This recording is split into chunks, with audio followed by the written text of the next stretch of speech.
नमस्कार साथियों, मेरा नाम है रोहितास कुंतल और हमारे डिस्ट्रीब्यूटर गर्ग साहब का एक निवेदन था कि सर बच्चों को बताएं कि आपकी जो किताब सामान्य हिंदी के लिए लेकर आए हैं आप, इसकी क्या विशेषताएं हैं। तो ये किताब है आरएस मुख्य परीक्षा पेपर 4 सामान्य हिंदी के लिए। इसमें सामान्य हिंदी के जो 10 टॉपिक हैं, सारे के सारे टॉपिक क्रम से शामिल किए गए हैं और पुस्तक की जो विशेषताएं हैं उनके बारे में ब्रीफ में मैं आपको बताता हूँ। जैसा कि आप सभी जानते हैं, परीक्षा दिन प्रतिदिन अभ्यास आधारित या फिर कहें कि आप उसको कैसे अप्लाई कर सकते हैं, अनुप्रयोग आधारित होती जा रही है। उसी तथ्य को ध्यान में रखते हुए हमने हर एक टॉपिक को उसी तरीके से, ताकि अधिकतम अभ्यास हो सके अभ्यर्थियों का, शामिल किया है।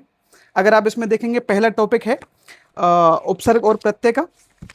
उपसर्ग और प्रत्यय में हमने लगभग 1803 उदाहरण दिए हैं, जिसमें सभी पुस्तकें, जितनी भी पुस्तकें, देखो आरपीएससी के जो चेयरमैन उन्होंने कहा भी था कि हम मानक पुस्तकों का ही आधार लेंगे प्रश्न पत्र बनाने में, तो हमने मानक पुस्तकों के स्तर पे आपके आरबीएससी की दोनों किताबें, इसके अलावा हिंदी ग्रंथ अकादमी की 2 किताबें चलती हैं, राम लखन मीणा और राजेंद्र सिंह भी, उनको तो शामिल किया ही है।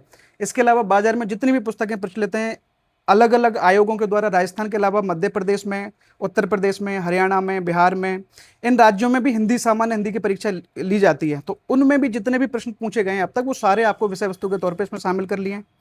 विषय वस्तु को इस तरीके से प्रस्तुत किया गया है कि आप केवल उसको समझे नहीं, केवल पढ़े नहीं, आप पढ़ करके उसको अप्लाई करना भी सीखें, उसका प्रयोग करना भी सीखें, अभ्यास भी कर सकें आप।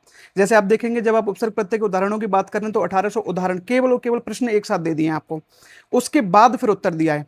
सामान्य रूप से ये चुनौती आती है अभ्यर्थियों के सामने कि सर शब्द लिखा हुआ है, उसी के सामने उत्तर लिखा हुआ है, शब्द दिया, उपसर्ग अलग करके लिख दिया, या फिर उपसर्ग लिखा, उसके बनने वाले शब्द लिख दिए।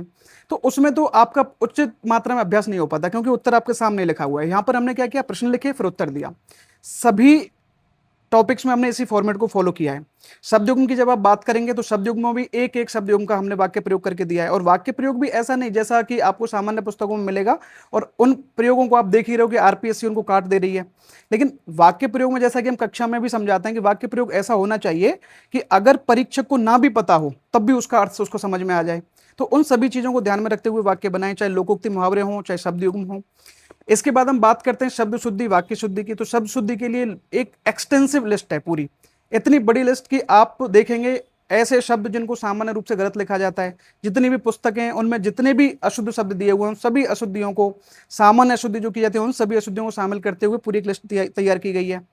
इसके अलावा जब आप जाएंगे वाक्य शुद्धि पे, तो वाक्य शुद्धि के 900 वाक्य, 9 सेट दिए, 100 प्रश्नों के 900 वाक्य। और मेरा दावा है कि जितने प्रकार की अशुद्धियां हो सकती हैं किसी भी वाक्य में, वो सभी प्रकार की अशुद्धियां कई कई बार अभ्यास के माध्यम से आप उनको सुधार पाओगे, और कई कई बार उन 900 प्रश्नों में वो शामिल कर ली गई। तो एक भी प्रकार की अशुद्धि ऐसी नहीं बचेगी जिस पर आपकी कमांड नहीं होगी।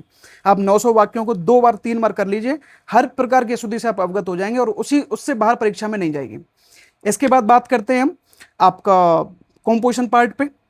लोकोक्ति मुहावरों के तो हमने वाक्य प्रयोग इसमें दिए ही हैं, वो आप देख ही लेंगे। लेकिन इसके बाद जो मुख्य बात है लोकोक्ति मुहावरे के वाक्य प्रयोग में भी, वो मुख्य बात यह है कि आपका वाक्य प्रयोग इतना सटीक हो, परीक्षक उसमें पूरे अंक देके जाए, उसका भी पूरा ध्यान रखा गया है।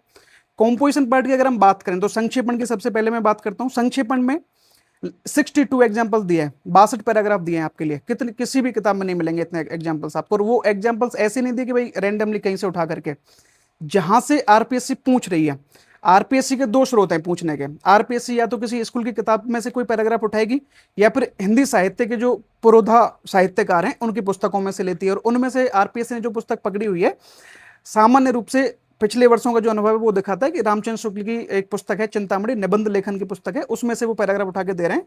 तो उन सभी निबंधों में से एक एक दो दो पैराग्राफ जो लग रहे हैं कि हाँ ठीक है परीक्षा में पूछे जा सकते हैं, उन्हीं में से वो तैयार की गई है पूरी सूची। इसके अलावा जैसे अभी रिसेंट में हरियाणा का एग्जाम हुआ था, अभी 4 दिन पहले हुआ है, तो उसमें जो पैराग्राफ पूछे गए, उसमें जो क्वेश्चन पूछे गए, वोकैब के जो क्वेश्चन थे वो सारे मैंने देखे, सारे अपनी किताब में आ गए थे पहले ही। लेकिन जो संक्षेपण का पैराग्राफ दिया उसने, वो संक्षेपण के पैराग्राफ भी मैंने इसमें शामिल कर लिया। वो दोनों संक्षेपण के पैराग्राफ भी ध्यान देने योग्य बात है ये। वो जो पैराग्राफ हरियाणा पीसीएस ने पूछे, वो भी आचार्य शुक्ल की चिंतामणि में से ही पूछे हैं। तो राजस्थान भी उसको फॉलो करता है, अन्य स्टेट भी उसको फॉलो करते हैं। तो उसी में से पैराग्राफ बना के दिए। एक जगह आपको 50-60 पैराग्राफ दे दिए, उनके फिर मॉडल आंसर दिए। पहले आप उनका अभ्यास करो, फिर आप मॉडल आंसर भी देख सकते हो बाद में। पल्लवन के स्तर पर 152 पल्लवन दिए, और पल्लवनों में हिंदी ग्रंथ अकादमिक किताबों में जो टॉपिक दिए गए हैं, आरबीएससी में जो टॉपिक दिए गए हैं, वो सारे टॉपिक शामिल कर लिए क्रम से। तो और पत्र प्रारूप के स्तर पर आप देखेंगे केवल राजस्थान नहीं, जैसे विगत वर्षों में हमने देखा है कि भारत सरकार का भी एक फॉर्मेट पूछ रही है आरपीएससी, तो भारत सरकार के फॉर्मेट भी शामिल कर लिए हैं और हर एक फॉर्मेट के 5-5 प्रश्न आपको दिए हैं, उनके आंसर आपको दिए हैं मॉडल आंसर बना करके, फॉर्मेट उसका मॉडल आंसर। उसके अलावा जो विगत वर्षों में पूछे गए प्रश्न हर एक टॉपिक के, चाहे उपसर्ग प्रत्यय हो, चाहे लोकोक्ति मुहावरे हो, किसी भी टॉपिक के जो विगत वर्षों में पूछे गए प्रश्न है वो भी हमने इस पुस्तक में शामिल कर लिए हैं। तो संक्षेप में मैं यही कहूंगा कि इस पुस्तक में वो सारी चीजें जो आपकी परीक्षा के लिए महत्वपूर्ण है शामिल कर ली गई हैं।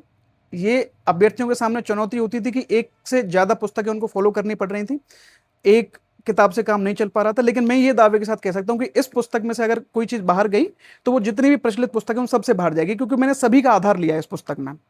तो आप निश्चिंत होकर के इस एक ही पुस्तक को मानक मान के चलिए, अगर इसमें कुछ एड ऑन होगा, कुछ एडिशनल आएगा तो वो आपको अलग से उपलब्ध करवा देंगे। अलग से विषय वस्तु कुछ नहीं आएगी, विषय वस्तु वही है, बस उदाहरण अगर हम नए प्रश्न बनाते हैं, नए मॉडल आंसर बनाते हैं तो वो आपको हम अलग से टेलीग्राम के माध्यम से या फिर अन्य सोशल मीडिया माध्यम जो है या फिर व्हाट्सएप ग्रुप जो है उसमें हम उपलब्ध करवा देंगे। धन्यवाद।